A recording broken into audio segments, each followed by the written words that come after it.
Hello guys, के छ सन्चै हुनुहुन्छ सबजना, आरामै कुशलै हुनुहुन्छ होला भन्ने पुरै भरपुर आशाको साथ मैले तपाईँहरूलाई सधैँभरि यही पोखरी देखाउँछु भनिरहनु भएको होला कि। तर आज मैले यसको यतापट्टिको भागबाट देखाइरहेको छु कि मैले सधैँ उताबाट खिच्दै लगेन। यो चाहिँ सानो छैन कि एकदम बब्बाल छ कि होइन गाइज।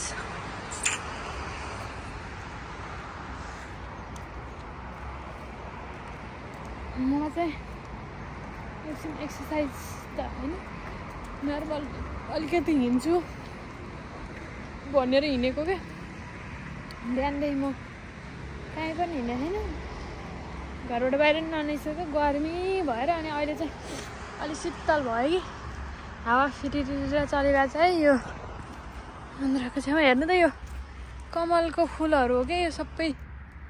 ल हेर्नु, कमलको जरा यो फुल फुलेर यस्तो भयो भएर फुलहरू फुल्यो, ओइलायो है। अनि अहिले यस्तो भएको हो कि डोरीहरू लान्छ यताबाट जान नपाइ भनेर होला क्या सायद। यहाँ चाहिँ जताततै बस्ने ठाउँ छ। यो पोखरीको यस्तो हेरेर भ्यू हेरेर यो बस्ने ठाउँहरू होला क्या होइन।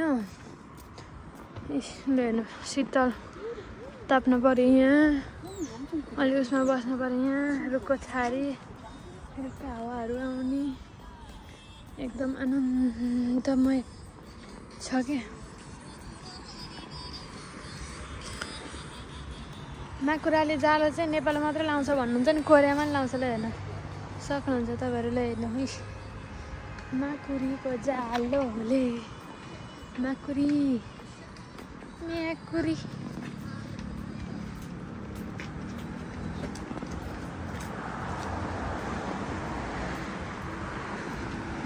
यतातिरको जस्तो छ है,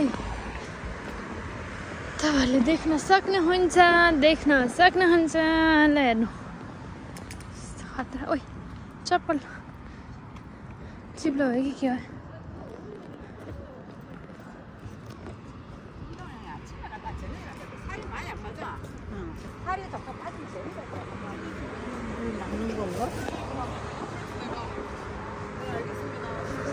टक्क मान्छे हिँड्नेहरू छ होइन। यहाँबाट हिँड्ने भयो, तलबाट हिँड्ने भयो। ल हेर्नु मजाले पोखरीको हावा खाँदै टक्क हिँड्ने होइन, एक्सर्साइज गर्ने हो।